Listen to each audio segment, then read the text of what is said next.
नमस्कार दोस्तों। संत कबीरदास जी ऐसा क्यों कहते हैं कि समुंदर में आग लग गई है और नदियां जलकर कोयला हो गई हैं। वे अपनी उलट बांसी से ये कहते हैं कि समुंदर लागी आग, नदियां जली कोयला भई। ऐसा क्यों कहा संत कबीरदास जी ने? ऐसा इसलिए कहा कि समुंदर हमारी वासनाओं का प्रतीक है, हमारी इच्छाओं का प्रतीक है, हमारी महत्वाकांक्षाओं का प्रतीक है।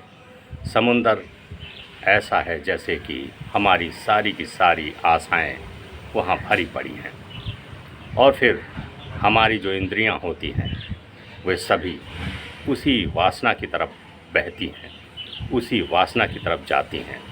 हमारे जितने भी काम होते हैं, हम जो भी करते हैं, वे सब अपनी वासनाओं की पूर्ति के लिए, अपनी इच्छाओं की पूर्ति के लिए ही करते चले जाते हैं। जैसे नदी समुद्र की तरफ बहती है, उसी तरह हमारी जो इंद्रियां हैं वे सभी हमारी वासनाओं और इच्छाओं की तरफ बहती हैं। जैसे आँख कुछ अच्छा देखना चाहती है, अच्छे रूप, कुछ ऐसा जो हमारी इच्छाओं के अनुरूप हो। हमारे कान ऐसा सुनना चाहते हैं जो हमारी इच्छा के, हमारी वासना के अनुरूप हों। हमारा मुख कुछ ऐसा बोलना चाहता है, कुछ ऐसा स्वाद लेना चाहती है हमारी जिह्वा, जो हमारी वासना और इच्छाओं के अनुरूप हो। तो हमारी प्रत्येक इंद्रियां वही काम करती हैं जो कि हमारी इच्छाएं और हमारी वासनाएं हमसे करवाती हैं। तो ये नदी है, बह रही है सागर की तरफ। ये इंद्रियां भी हमारी बह रही हैं हमारी इच्छाओं और वासनाओं की तरफ। लेकिन संत कबीरदास जी कहते हैं फिर अचानक ऐसा होता है कि नदी में आग लग जाती है। तो ये तो संत कबीरदास जी की उलट बांसी है। अब नदी में आग कैसे लगती है? लगती है आध्यात्म की दुनिया में ऐसा ही होता है। आग लगने का मतलब है जब आपके भीतर ये होश, ये ध्यान, ये ज्ञान, यह बोध हो जाता है कि जो भी मैं अपनी इच्छाओं और वासनाओं के अनुरूप कर रहा हूँ वह गलत रास्ते पर जा रहा है। इतना मुझे होश आ जाता है और वो आग होती है। आग की तरह वो आपके भीतर जो है इच्छाओं और वासनाओं को जलाकर खाक कर देती है, कोयला कर देती है। फिर आपकी कोई इस तरह की इच्छा नहीं रह जाती। फिर आप शांत चित्त, मौन और ध्यान में होते हैं। तब आपको यह बोध होता है, ये होश होता है कि जो भी अभी तक चल रहा था वह सब अब कुछ नहीं है, सब जलकर खाक हो गया है। उस ध्यान में, उस ज्ञान में, उस आत्मबोध में। तो संत कबीरदास जी कहते हैं ये तभी संभव है जब आप होश को साधेंगे, ध्यान में उतरेंगे। तब आप अपने भीतर की इच्छाओं और वासनाओं को देख पाएंगे। आपकी इच्छाएं किस तरफ आपको ढकेलती है, ले जाती है, तब आप साफ उसको देख सकते हैं, जान सकते हैं, पहचान सकते हैं। लेकिन अगर आपका होश ही नहीं है तो आप बिल्कुल बेहोशी में वह सब करते चले जाएंगे जो आपका मन और आपकी इच्छाएं करवाती हैं। हम सभी अपने जीवन में इसी तरह के काम करते चले जाते हैं और बाद में पछताते हैं कि ऐसा क्यों हो गया है, इतना गलत कैसे हो गया है। अब कोई नशा कर रहा है, अंत में पछताता है जब उसे पता चलता है, डॉक्टर उसे बताता है कि तुम्हारा लीवर ख़राब हो गया है, तुम्हारे गुर्दे ख़राब हो गए हैं, तुम्हारा हार्ट काम नहीं कर रहा। तब वह पछताता है कि ऐसा क्यों हुआ। तब उसे ये होश आता है, बोध होता है कि मैंने गलत काम किए थे, मैं नशा करता था, मेरे भीतर तनाव था। तब फिर उसे ये समझ में आता है, लेकिन तब तक बहुत देर हो चुकी होती है। लेकिन जैसे ही वह होश में होता है या ध्यान में होता है तो उसे तत्क्षण पता चल जाता है बिना देरी के कि जो भी रास्ता मैंने चुना है वह गलत है, गलत राह पर है। और फिर उसे वह सुधार कर सही रास्ते पर आ सकता है, आता ही है। तो जीवन में संत कबीरदास जी कहते हैं कि अपने जीवन में आप मूर्छित अवस्था में न चलते चले जाएं, ज़रा ठहरें, ज़रा अपने होश को प्रगाढ़ करें, देखें, ध्यान करें, मनन करें, चिंतन करें, एकांत में अपने से मुलाकात करें। आप अपने को अभी पहचानते नहीं हैं, जानते नहीं हैं। आप अब तक जो भी करते चले आ रहे हैं वो आपके आसपास जो आपने सीखा है, जाना है, जो दूसरों से पहचाना है, जो दूसरों के द्वारा आपको मिला है, जो संस्कार आप में बने हैं, आप उन्हीं की वजह से ही चले जा रहे हैं, आगे बढ़े जा रहे हैं, ढकेले जा रहे हैं, गिरते हैं, पड़ते हैं, फिर पीछे से धक्का दिया जाता है और आप फिर आगे बढ़ते हैं। आपको ज़रा भी होश नहीं है कि मैं ज़रा सा पीछे मुड़ के देखूं, कौन मुझे धक्का दे रहा है, कौन मुझे इस रास्ते पर ढकेल रहा है, क्या है सत्य, क्या अच्छा है, क्या बुरा है। तो फिर वो तभी समझ सकता है जब उसका होश हो। अब जैसे आपको कोई राह बता दी जाए कि ये राह जाती है, ये मंजिल है, तो आप कहते हैं ठीक है, आपने बता दिया है, अब मैं इस पर चलता हूँ। और आप बस यही मानकर चलते हैं कि बस ये रास्ता ठीक है, भले ही वो रास्ता एक अंतहीन खाई की तरफ जाता हो, जहाँ मृत्यु के सिवा कुछ भी परिणाम ना मिलता हो। लेकिन क्योंकि आपने सिर्फ जान लिया है, आपका होश तो है ही नहीं। आप तो सिर्फ जानकर मानकर ये चल रहे हैं कि किसी ने बताया है, बस वो पर्याप्त है। और अंत में आप जब पहुंचते हैं तो खाई दिखती है, तब आप सोचते हैं क्यों ना पहले ही मैंने अपने होश को साधा होता और ज़रा अपने भीतर भी ये झांक कर देखा होता कि मेरे हृदय की आवाज़ क्या कहती है, मेरे दिल की आवाज़ क्या कहती है। कभी आप होश में थे नहीं तो आप सुन कैसे पाएंगे। आपके भीतर आपका दिल हरदम ये कहता है, आपकी आत्मा ये हरदम कहती है कि रास्ता ये सही नहीं है, लेकिन आप सुन नहीं पाए थे क्योंकि आप बुद्धि की बात मानकर चल रहे थे। आप दूसरों की बताए हुए रास्ते पर आंख बंद किए चलते चले जा रहे थे। तो आपको बिल्कुल भी ये होश नहीं था, आपको बिल्कुल भी ये पता नहीं था कि कोई भीतर से भी आवाज़ उठ रही है, उसे आपने अनसुनी कर दिया है। और फिर अंत में आप बहुत पछताते हैं और फिर सोचते हैं कि एक मौका और मिल जाए तो मैं अपनी गलतियों को सुधार लूं और अच्छे रास्ते पर चल पाऊँ। लेकिन तब तक बहुत देर हो चुकी होती है। ऐसा हम सभी के साथ होता है जीवन के अंतिम पड़ाव में, या बिल्कुल आखिरी छोर पर, जब बिल्कुल मृत्यु नज़दीक होती है, जब बीमारी बड़ी गंभीर होती है, जब कुछ भी समय या कुछ भी बचता नहीं, तब हमें ये होश आता है। ऐसा क्यों नहीं होता कि हमें शुरू में ही होश आ जाए, रास्ते पर चलने से पहले ही हमें ये बोध हो जाए कि ये रास्ता सही है कि गलत। ऐसा क्यों नहीं हो पाता? ऐसा इसलिए नहीं हो पाता कि हमने कभी अभ्यास किया ही नहीं, हम कभी अपने भीतर ये चिंतन मनन करते ही नहीं। अब आपसे कोई कह दे कि ये मंत्र पढ़कर आप ईश्वर को प्राप्त कर सकते हैं, या ये टोना टोटका करके आप ये दुख को दूर कर सकते हैं, तो क्या अपने भीतर कभी ये सवाल उठाते हैं कि क्या है मेरे भीतर और क्या है जो ये बताया जा रहा है? क्या है ध्यान? क्या मैं हूँ?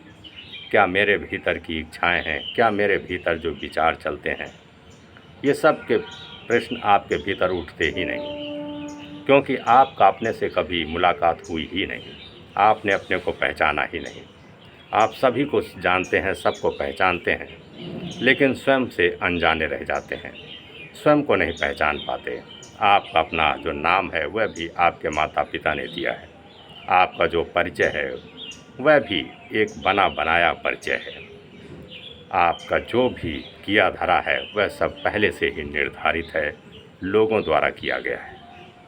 तो आपका अपना स्वयं का कोई परिचय नहीं है। और स्वयं का परिचय होता है जब आप एकांत में होते हैं तब, जब आप प्रकृति के साथ होते हैं तब, जब आप ध्यान में होते हैं तब आपका अपने से परिचय होता है। लेकिन आपने कभी एकांत में आपका कभी जाना हुआ नहीं, आपने अपने भीतर कभी झांका नहीं, अपने विचारों को कभी देखा नहीं, पढ़ा नहीं, अपने मन को कभी जाना नहीं, अपने हृदय की कभी सुनी नहीं, सिवाय मस्तिष्क और बुद्धि की सुनी।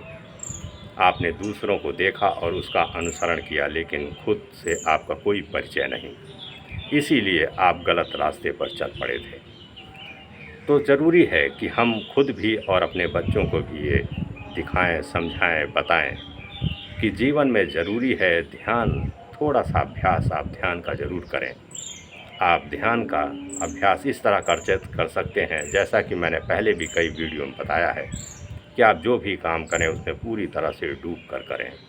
अगर आप झाड़ू लगा रहे हैं तो उसमें पूरी तरह से आप इतना डूब जाएं कि फिर कोई विचार आपके मस्तिष्क में ना हो, कि कोई दूसरा काम आपके दिमाग में आ जाए, ऐसा ना हो। आप सिर्फ झाड़ू ही लगा रहे हैं। आप कुछ लिख रहे हैं तो पूरा ध्यान उसी पर हो, फिर ज़रा भी कहीं आपका दिमाग ना जाए, विचार कहीं और ना हो, मन कहीं और ना हो। तो इसका अभ्यास करना होता है। मन भटकेगा, विचार चलेंगे, फिर उसे उसी जगह पर लाना होता है। और ये हो सकता है, ये अभ्यास के द्वारा होता है। आप सभी चीज़ों का अभ्यास तो करते हैं। हम लिखने पढ़ने का अभ्यास करते हैं, हम गाड़ी चलाने का अभ्यास करते हैं, हम हर चीज़ का तो अभ्यास ही करके आगे बढ़ते हैं। मनुष्य की यही तो खासियत है कि वह अभ्यास के द्वारा ही सीखता है और आगे बढ़ता है। तो फिर क्यों नहीं हम अभ्यास से ही अपना ध्यान भी निखारें, अपने होश को प्रगाढ़ करें और अध्यात्म की दुनिया की तरफ आगे बढ़ें, सत्य की तरफ आगे आएं और उस रहस्य को जान पाएं कि ये दुख का मूल क्या है, ये तनाव का मूल क्या है, इतने कष्ट क्यों हैं, इतनी बेचैनी और संताप क्यों है, क्या है इच्छाएं और इनके पीछे का रहस्य क्या है, क्यों हमारे अंतिम परिणाम में हमें दुख ही दुख मिलता है, क्यों नहीं हमें आनंद मिल पाता, क्यों नहीं हमें वो शांति मिल पाती, क्यों इतना कष्ट है, इतनी पीड़ा है। तो सबसे पहले आप अभ्यास करना शुरू करें। अभ्यास करें, अपने को जानें, ध्यान करें, मेडिटेशन करें। क्या जाता है आपका? ना इसमें कोई नियम है, ना इसमें कोई ऐसा कुछ है कि आप उसके पाबंद, कोई ऐसा करना है कि उसके एक नियम है, या उसमें कुछ पैसा खर्च हो रहा है, या उसमें कुछ ज़्यादा समय व्यतीत हो रहा है। कुछ भी तो नहीं। आपको बैठना भी नहीं है ध्यान के लिए। आप चल रहे हैं, चलते चलते ध्यान करिए। आप नौकरी करते हैं, सर्विस करते हैं, जो काम कर रहे हैं उसमें ध्यान को आप शामिल कर लीजिए, वो ध्यान में परिणित हो जाएगा। ध्यान होगा, काम भी आपका हो रहा होगा। आप व्यवसाय करते हैं तो उसमें भी ध्यान हो जाएगा। दुकान करते हैं, आप ग्राहक को सामान देते हैं तो ध्यान से दें, होशपूर्वक दें, वो भी ध्यान है। आप कुम्हार हैं, मिट्टी के बर्तन बनाते हैं, वो भी ध्यान है। आप जो भी काम करते हैं, आप गृहिणी हैं, घर में खाना बनाती हैं, तो आप खाना बनाएं बड़े होशपूर्वक। इधर उधर की कहीं बातों पर आपका ध्यान ना जाए, आप में आपके भीतर कोई विचार न चल रहे हों। जो भी आप कर रहे हों, सब्जी काट रहे हों तो पूरी तरह ध्यान आपके सब्जी काटने पर ही हो। सब्जी और आपके हाथ और जो भी आपके हाथ में है उस पर ध्यान हो। तो ध्यान को साधना होगा, साधते साधते आप उसमें बिल्कुल निखर जाएंगे और फिर अंत में आप पाएंगे कि मैं बहुत ध्यानिष्ठ व्यक्ति हूँ। फिर आपसे कोई गलती नहीं होगी और फिर आप होश में होंगे। फिर आपके भीतर कोई तनाव, कोई दुख नहीं होगा। सारा सत्य आपके सामने होगा। आप होंगी तो एक गृहिणी, आप होंगे एक साधारण व्यक्ति, लेकिन आप एक संन्यास्त व्यक्ति होंगे, एक सन्यासी की भांति, एक ऋषि की भांति। तब आपके भीतर वो होश, वो ध्यान जब सधेगा, तब फिर आपके भीतर सारे सत्य आपको दिखने शुरू हो जाएंगे जीवन के। तब कोई तनाव नहीं होगा और हर चीज़ का आपके पास समाधान होगा। लोग बड़े बेचैन होते हैं कि मुझे इस समस्या का समाधान नहीं मिल पाता। आजकल तो टेक्नोलॉजी इतनी हाई है कि एआई आ गया है। अब आर्टिफिशियल इंटेलिजेंस के माध्यम से, अपने मोबाइल के माध्यम से आप सब कुछ जान सकते हैं। गूगल सब कुछ बता रहा है, तो उससे आप कोई भी प्रश्न करेंगे उसका उत्तर वो दे देगा। लेकिन जो उत्तर आपके हृदय से आता है, जो शांति, जो मौन, जो आनंद आपके भीतर से आता है, वो एआई कैसे देगा? आर्टिफिशियल इंटेलिजेंस कैसे आपको बताएगा कि आनंद का या सुख का या ध्यान का अनुभव कैसे होता है? वो एक्सपीरियंस कैसे आपको मिलेगा? आपको एआई के माध्यम से ये पता चल जाएगा कि पानी कैसे बनता है। पानी की पूरी परिभाषा, उसकी केमिकल क्वालिटी सब कुछ बता देगा कि हाइड्रोजन ऑक्सीजन से मिलकर पानी बना है। लेकिन आर्टिफिशियल इंटेलिजेंस ये कैसे बताएगा कि पानी को पी के जो आपको अनुभव हुआ, जो प्यास बुझी, जो आपको आनंद मिला, जो आपको शांति मिली, जो अनुभूति हुई भीतर, वो कैसे आपको एआई बताएगा? एआई कैसे समझाएगा उसको? वो तो बस इतना कह देगा कि पानी पीने से आप तृप्त हो जाते हैं, आपको प्यास बुझ जाती है और बड़ा अच्छा लगता है, बड़ी सुख की अनुभूति होती है। सब बताएगा और सब आप जानते भी हैं, लेकिन अनुभव कौन कराएगा? उसका जो एक्सपीरियंस होता है वो कैसे होगा। अब आप गाड़ी चलाना सीखते हैं, गाड़ी चलाने वाला आपको बता देता है कि इस तरह गाड़ी चलाना है, ऐसे गियर लगाना है, ऐसे करना है, वैसे करना है, आप सब कुछ वैसा ही करेंगे, जानते हैं आप। लेकिन जब तक आप गाड़ी नहीं चलाएंगे, आपका खुद का एक्सपीरियंस नहीं होगा, आप जानेंगे सब, तो वो अनुभव कैसे मिलेगा आपको। तैरने के बारे में आपको सब कुछ पता है, लेकिन अगर आप पानी में उतरे नहीं और आपने कभी तैरा नहीं, तो उसका अनुभव कैसे मिलेगा।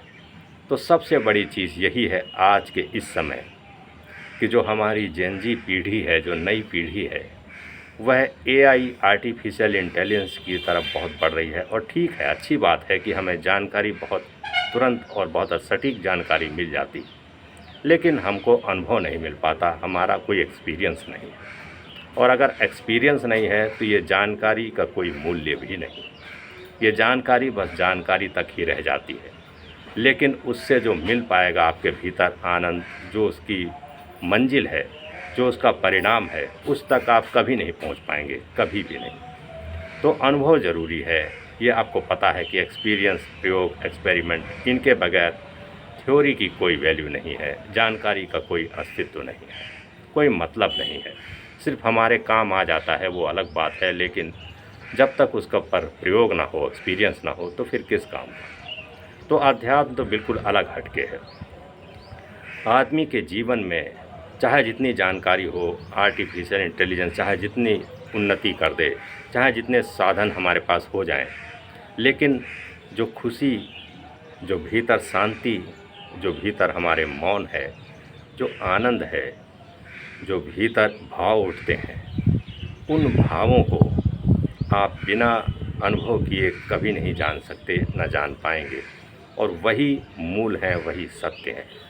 और उसे अनुभव में लाने के लिए आपको ध्यान में उतरना ही होगा।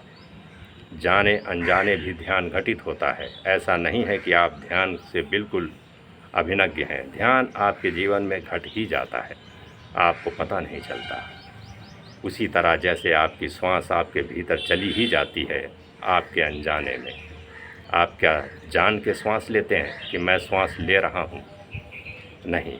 आप कोई काम कर रहे हैं, आप सो रहे हैं, तब भी आपकी श्वास चल रही है। तो ध्यान तो घटता ही है, वो घटता ही है, चला जाता है। लेकिन अगर ध्यान जो घटित हो रहा है उसे हम अपने होश से, अपने अंतर चेतना से देख लें, उसे समझ लें वो कैसे ध्यान घटित हो रहा है, तो फिर आनंद घटित होता है।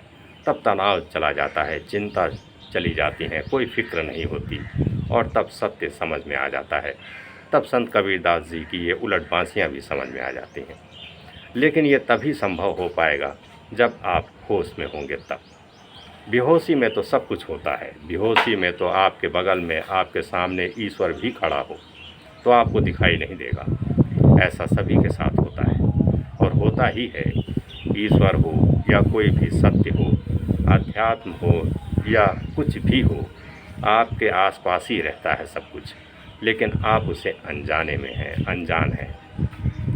3 आयाम में हम नहीं रहते, हम चौथे आयाम में भी हैं। चौथा आयाम समय का है, लेकिन एक 5वां आयाम भी है मनुष्य के जीवन में, और वो ध्यान है, वो आपका होश है। वो आगे चल के समाधि में परिणित हो जाता है और तब सारे रहस्य खुल जाते हैं, सब कुछ जान लिया जाता है। तो दोस्तों, आज से, अभी से आप कोशिश करें कि आप होश पूर्वक रहें, ध्यान मेडिटेशन का अभ्यास ज़रूर करें। तब आप संत कबीरदास जी के उलट बांसियों को भी समझ पाएंगे और अपने जीवन को भी निखार पाएंगे, अच्छा बना पाएंगे। तो दोस्तों, बस आज इतना ही। अब अगले वीडियो में संत कबीरदास जी के किसी और दोहे या उलट बांसी को लेकर मैं आऊँगा और उसकी व्याख्या करूँगा। आपने अपना कीमती समय दिया, इसके लिए मैं आपका बहुत बहुत आभारी हूँ। और एक निवेदन है कि अगर आपने चैनल को सब्सक्राइब नहीं किया तो उसे ज़रूर कर लें, इससे हमें प्रेरणा मिलेगी और अच्छी वीडियो लाने के लिए। तो दोस्तों, धन्यवाद, प्रणाम।